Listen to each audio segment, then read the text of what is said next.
and welcome to the backyard of Avalon Springs Farm. Let me introduce to you Kathleen, or sometimes known as Kathy, from Craicpot Wool Works.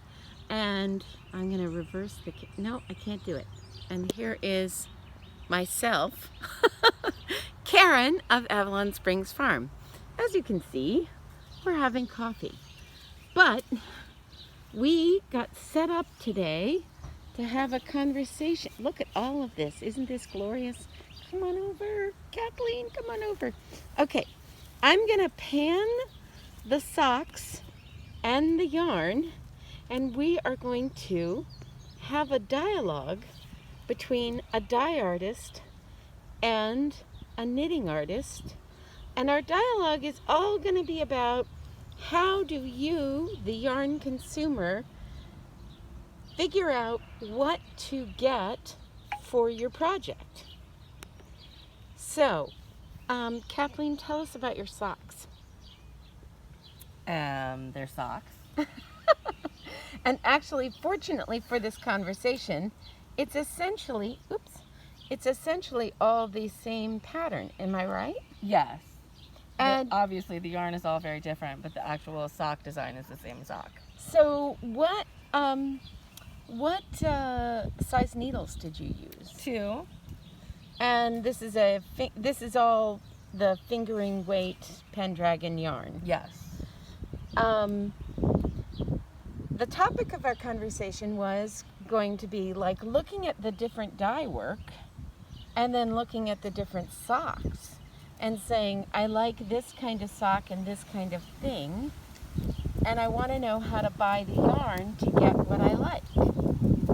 So when we were off camera, you just talked about loving this kind of action right here. I do. And I think when our conversation picked up, you were talking about a skein of yarn you just had recently purchased, and I think it was something that I said was dyed like this or like this. And you asked, how do you know whether it'll look like this kind of sock, or even this less so, but this kind of sock? And I have an answer in my head, but I'm not sure if as a knitting person you will know a little bit. I would say that when you mentioned unskeinin the yarn, and that you saw when it was on the Swift that it had like, how big were the Pretty much 6 inches to 8 inches, like a sort of strip of color before it changed to another color. And so they were very short bursts of colors. And then they blended into another color. Right. So when you knit with this fingering weight yarn, what is the stitch count per inch? It is, on mine it says like 27 to 32. Okay, 27 to 32. Was your fingering weight yarn sort of similar to that? Probably. Okay. I'm not going to lie. I don't actually count. I know how many stitches go around the foot that I'm working for, and that's really all I... So I think, and I don't know if a customer would consider this adding to the mystery or helping them out or taking away some of the mystery. But I'm going to point something. I don't have the gorgeous hands I need, somebody with pretty fingernails right now. But okay, so I'm going to say, here is my finger, and I am going to look at one line of color that's easy to tell against the other line of color. And I'm going to say, hey, I think that that's kind of what you mean by a short burst of color, because if that little brown stripe right there is about 2 inches long, and it's about, what did we say, how many stitches? So it'd be 64 stitches. To the inch. Well, for the 2 inches. For the 2 inch, so it'd be about 64. So then you can sort of say, wow, that if I just swatch it and I convert what I see as 8 inches of color onto a set of needles and see that 8 inches of color on my size 2 needles make 15 stitches, I know that the color is going to change about every a quarter to half inch. Is that a weird thing to say as a dye artist? No, I think it just points out to me how different you and I think about yarn. Okay, so tell me how you would think about that. I guess I don't think of it that technically. I think of it as like, okay, if I'm making a sock, is it gonna look more like just completely random speckles like this is? Or is it gonna look more like a swirl or a stripe like this is? This has like an area that's most distinctively orange and almost like a stripe here that's like a purpley blue, or one that's very green.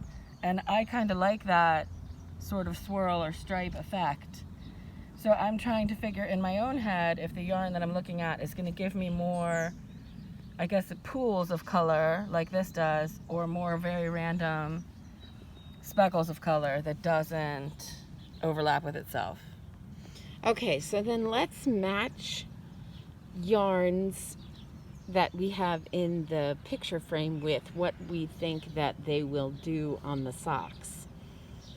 So for sure, I think this kind of dyework style would create a sock that's either, and I'm not basing my opinion based on the color of the yarn, I'm basing my opinion on the way the color changes in the yarn. So yes, this is got a lot of purples and blues, and yes, this sock has a lot of purples and blues, but that's not what makes those two skeins of yarn, those two examples of a project and a skein of yarn alike each other.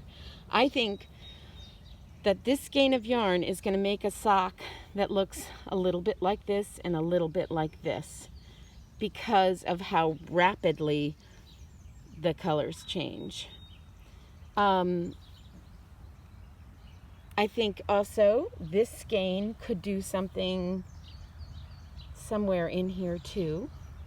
I think this skein might make something that is actually in between these two because it has longer color changes, but it still has them.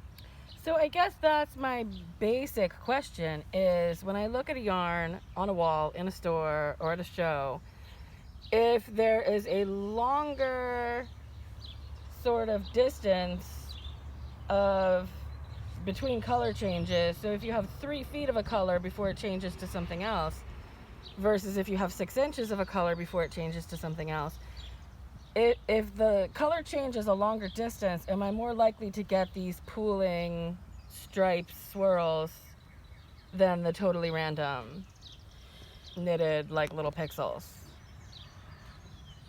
So I think yes, you are, but then various different dye artists have really highly varied returns on their colors. So when people say, does this repeat? Does this repeat is kind of only half the question on what it will do, because these two socks are definitely related to each other. Based on what you just said, liking this action as well as, that. It's a little hard to predict to a consumer when you're the dye artist, will this skein of yarn do this, or will this skein of yarn do that? Well, and obviously part of that is based also upon what are you doing with it? What are you making? Because a sock has a certain circumference of it going around and around your foot. So the repeat on the color around your foot is going to come more often than it would be around your shoulders. Oh, yes. The repeat of the color around your shoulders would have to be much greater of a length to repeat in the same fashion that it would around your foot. Yes. So, but like, for example, even on a single sweater, you're obviously probably going to be using the same yarn for the entirety of the sweater. How it pools around your wrist or your cuff is completely different than how it pulls around your shoulders. Absolutely. Yes, totally. And then let's just to spin off what you just said, because I do think it's brilliant, and I think some people intuitively get it and some people figure that out as they knit along. But I would also say, let's make an anchor point between two knitters who are both knitting this sock, and let's say we gave them each a skein of this yarn. Their own personal tension can make like sections like that either larger or smaller. You know, Is so this a bad time to make a confession? yes. That pair of socks is 2 different yarns. I actually made those stripes. Okay. So this, like the sort of blue and green stripe, is 1 yarn, and this sort of much more like this yellowy mustardy stripe is 1 yarn. So then, But they're both variegated, and like there was a certain point in both yarns that they had almost identical colors, which is why I put them together. That I thought that my stripes of those colors, it would look like it went together. so let me ask you a question. So that didn't naturally change that way, whereas this sock, this was the natural change of a single yarn, top to bottom. So on this row of examples, would you say like you picked something like these two Yes, to create? almost exactly something like these two, where I had one that was almost a solid color, but not really. It really had a variance to it, like this, like these two here. So this is like, I would look at this and be like, that's a purple, but it really does have a little bit of a variance of like blues throughout it, and even lighter purples. Whereas this, you have spots where they have almost identical color together, but this is a very highly variegated, whereas this is almost a solid. But they would go together and make the stripes like the socks did. Okay, awesome. Oh my gosh, that wasn't just a confession. That was brilliant, actually, because that one, yes. Okay. I thought I was cheating. No, well, yes, and that's exactly what I think people out there who are shopping for yarn need to know. So I think that if we are searching for which one of these yarns up here would make this sock, I think it might be this one, or even this one, and maybe this one also, because those are all examples of variegated yarns. They are skeined so that people can envision this series of colors lying randomly next to each other and think, oh, okay, that's okay with me if those series of colors do that. You know, I understand, yeah. yeah, because a lot of times people look at this and say, oh my gosh, I love this color. But sometimes they don't realize that when you work that up, seeing a large area of that color is going to be highly unlikely. Yes. In a finished product, you're going to have that color sort of speckled randomly in between stitches, but you're not going to have one area that looks like that particular color. Yes. Yeah. But I mean, like, I totally understand as a visual person how important it is to see like a large, in this skein, we see that, oh my goodness, I now know by looking at this skein this way that when I knit this up, I'm going to see that color a lot, because I see that color a lot right there, Right. Yes. Whereas this color on the same skein of yarn, there's very little of it. There's this one little spot, whereas this has this big whole area. And then speckles is a whole other thing. I would say that yes, even though I chose a heavier weight of yarn, but I wanted to make it really obvious that there's little tiny sections of the yarn where it's just a little speck. I mean, that will be like one little stitch on something like that. And like if you look super close, there's like 2.5, maybe 3 stitches right here that are that sort of blue color, and then it quickly transitions to white and then almost like a peach. And it's really truly like 2 to 3 stitches rather than a speck. Right. Which like would a whole be row. Yes, and so that little A speck is going to show up easier on a sweater than it would in the sock. But this style of specks would show up like that sock, or at least that would be my educated guess. What do you think? I think I'm still gonna come and ask you every week what kind of yarn I need. Karen, pick out my yarn for me. This is what I want. You figure it out. And actually, that happens. That's why we are all missing our local yarn stores. Yeah, right now in the pandemic. But I think between the two of us, I think we figured it out, maybe. well, and we certainly did, bounce back and forth a lot of ideas. And I guess my last thing that I would say to anyone, if they were unsure and the project was critical, swatch it.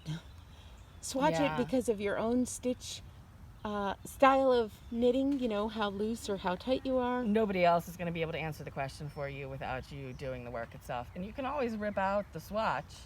And the swatch if you don't want to waste the yarn. Yeah, and the swatch doesn't even have to be that big to give you a lot of information. Even like 2 by 2 inches or a couple of inches across, yeah.